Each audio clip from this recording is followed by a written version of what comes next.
Welcome to AgostoAllElite podcast.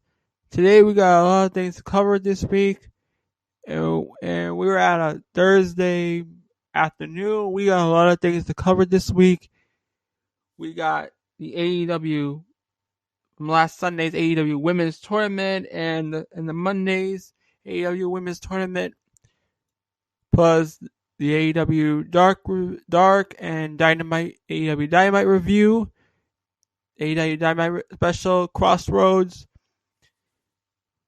And also we have some breaking news about the Joey Ryan situation.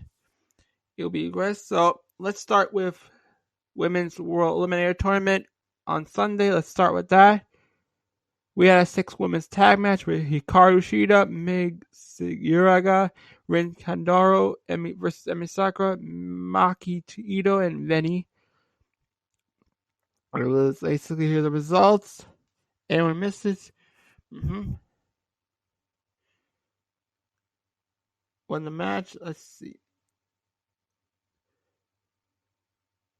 Hikaru Shida won the match, so they won the match, and we might get a feud between Hikaru Shida and versus Emi Sakura after Revolution. So stay tuned for that. We got the U.S. semifinal, Thunder Rosa versus Rio, and the Japanese finals, Yuka Sakazaki versus Rio Miyazumi. Basically, the match was a good effort. It was a well-put match. But unfortunately, Rio Miyazumi got the victory over Yuka Sakazaki. Will Vance from Japanese side of the tournament will face the winner of the finals on the American side. So we got the semifinals. Rosa versus Rio. Thunder Rosa won the match. It was a hard-fought match between Thunder Rosa and Rio. It was well put together, hard-fought match. It was like 20 minutes. Thunder Rosa got the win. It was predictable. It was hard-hitting match. So, what we learned from that Sunday's Women's Eliminator Tournament, test is over on Maka Ito, Rosa versus Nyla, and the winner versus Rio is going to fuck. AEW fans will gladly pay $15 a month to HBO Max, so future specials have appropriate streaming infrastructure. Okay, then. Alright, we go to Monday. Last night's Monday show. The Monday's Women's Eliminator Tournament. We had a couple of matches on the Monday Eliminator Tournament. The finals of the American, like Nia Rose versus Thunder Rosa. We also had some 2 dark women's matches from Tuesday. So let's get to that, shall we? We're gonna get to that. Yeah. Sorry, I'm thinking of something else.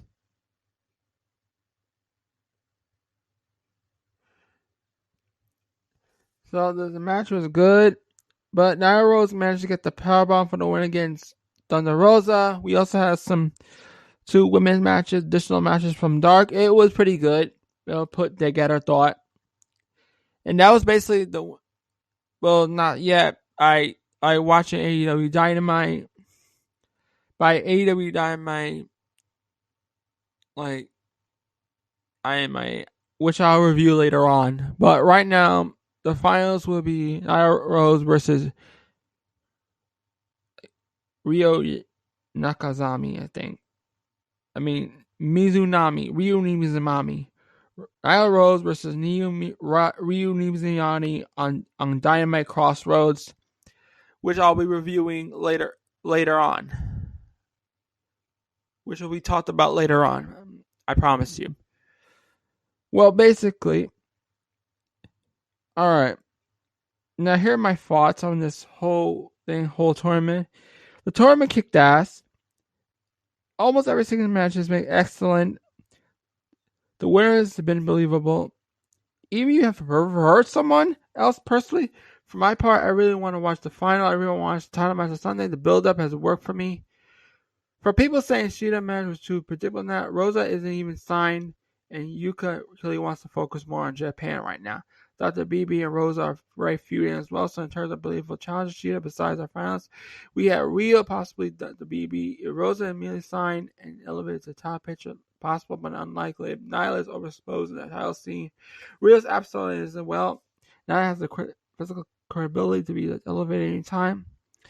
Even the results of Sunday is visible, so what? After they've been made predictable matches, they still are credible stories. Roman versus Uso in a recent example. Did anyone think Darby was going to drop the title to Brian Cage? Rio now is going to be an exited match. They have never wrestled each other and constantly put on exited matches all the way through the bracket.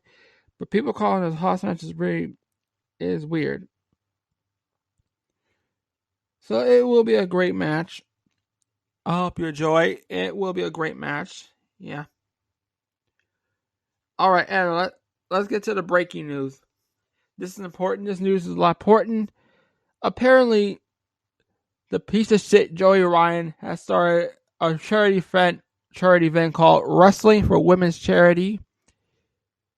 He was trying to be sneaky, trying to trick wrestlers to sign wrestling his event so he get away with fucked up shit, so he can finance his lawsuit against people he has sexually abused and assaulted. And which is honestly, this is disgusting. Tony Khan did the right thing. He pulled the wrestlers out of here. Joey Ryan is a liar and is a sexed up piece of shit. He needs to be locked up. I hope he loses this case because Joey Ryan is a gigantic piece of shit. And we're done talking about him. We're done. So, coming up, AEW Dark Review. Stay tuned. And we're back. I will now review AEW Dark. And then we will review Dynamite plus some good news for Revolution. I will review the results for AEW Dark. Chuck Taylor defeated VSK. Orange Cassidy defeated Steven Stetson. SCU defeated the Seidels. Bear Country defeated 2 Black Jobbers. Dark Order 10 defeated Daniel Joseph. Lee Johnson and Rosoto defeated Louis Vale and Chris Peaks. Evilise Diamond defeated Red Velvet and Conan King defeated Evilise Diamond. Top Flight defeated Fuga del Sol and John Cruz. J.D. Drake versus Stu Grayson. Grayson defeated J.D. Drake. Sean Dean. Carly Bravo versus Hybrid 2. Hybrid 2 defeated John Dean and Charlie Bravo. Max Caster defeated J.J. Garrett. The Gun Club defeated Tony Vega, Aaron Fry, and Angel Fashion. The Evil Uno, the Dark Order defeated Levi Shapiro, John Scholar, and Ryzen. Abandoned defeated Renee Michelle. Here are my final thoughts on this. I'm excited for the format change that's going to be coming in a few weeks, where they're going to split AEW Dark and Dark Elevation. The some parts will be definitely greater than the whole. When we have one show focused on developing Newtown and another more focused on advancing the mid card. This week's show was missing a solid women's mid card action that was defining a few weeks ago. Let's start with Caster Hybrid 2 really stood out tonight, while Bear Country had a fun squash and advanced their angle with Butcher and the Blade. And again, I overseeing Billy Gunn. It was ecstatic. I really loved it. I really loved this edition of AEW Dark. So now I will review AEW Dynamite right about now. So stay tuned. And we'll be back. We're back. Now we're going to review AEW Dynamite.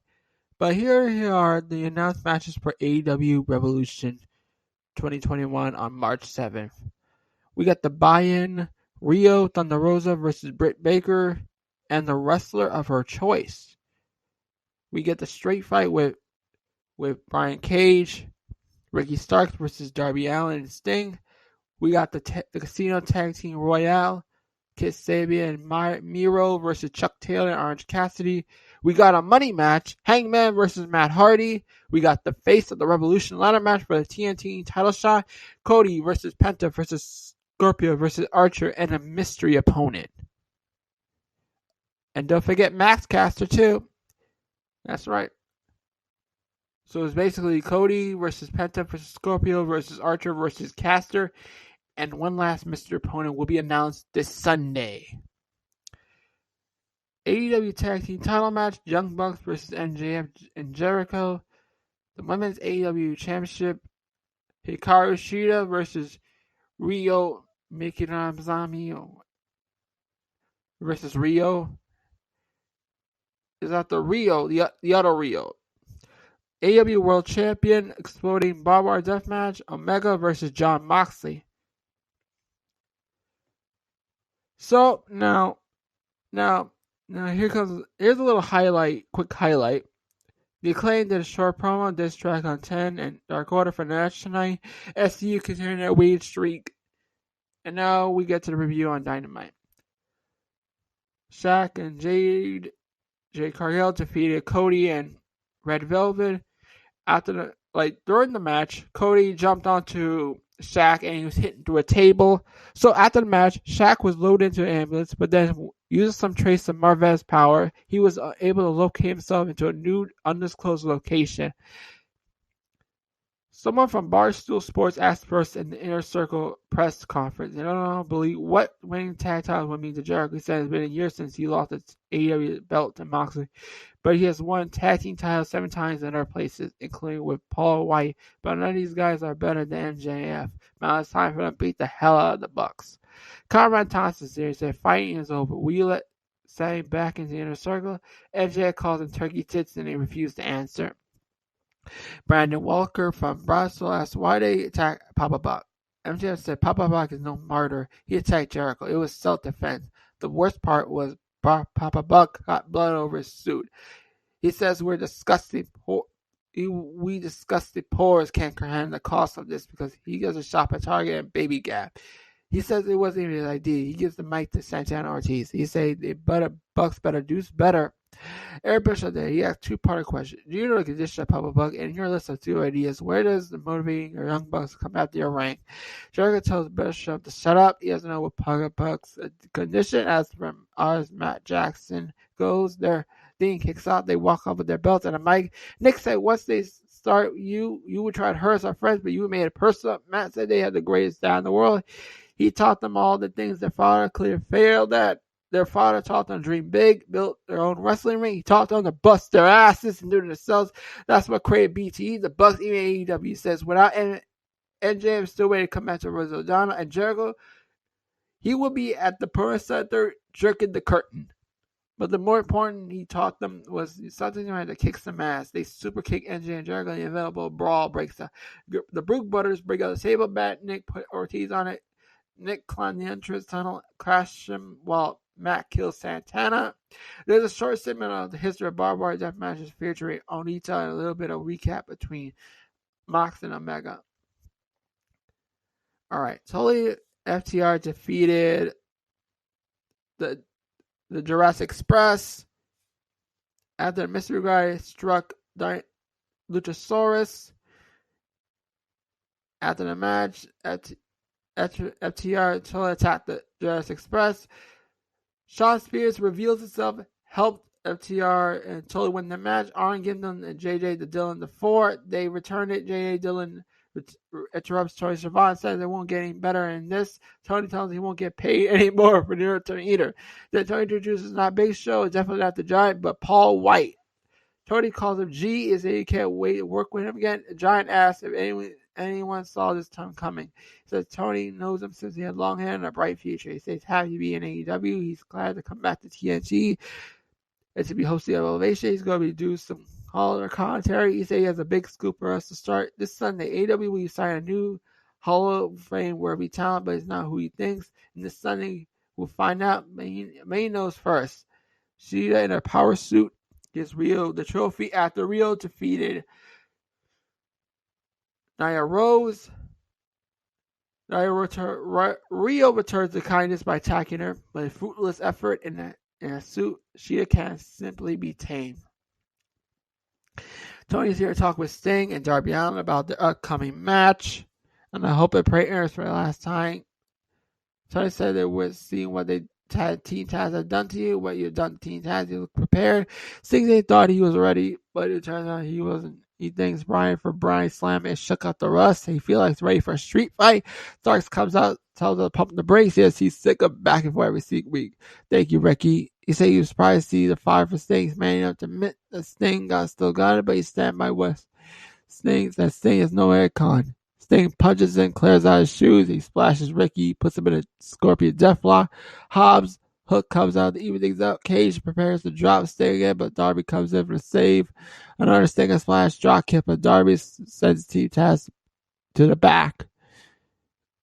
We got a Miro in a short promo says that Charles was given a week, but he couldn't come to talk to him. He had no option but to give the people what they want. Destruction. All right, we got 10 versus Caster. Caster won a match after one of Matt's guys attacked 10. So Caster is going to be in the ladder match. We get to Matt Hardy attacks Hangman Silver after the match. Yes, Hangman Silver defeated Matt Hardy and Mark Quinn. He tells that he hates him. He knocks the shit out of Hangman, but Dark Order rushes the ring. The entire rest of the tag team battle royal includes the best match award winner of that match. And the original depth dealer, Dr. Luther, runs out. There's 100 guys on there, but man still manage to find each other. The show ends in chaos. So this was a great match in Dynamite. It was a great show. We had Paul White's debut, Shaq's in-ring debut. It was an amazing show. So it was a good time. Okay, here's the news. Yes, I got confirmation that Tony Khan will be introducing the sixth guy in the Revolution pay-per-view in the ladder match, and Paul White has signed a Superstar multi-deal in AEW. It will be introduced as Sunday. So stay tuned for Sunday's Revolution. I'll see you next week for AEW, the fallout from Revolution. Bye.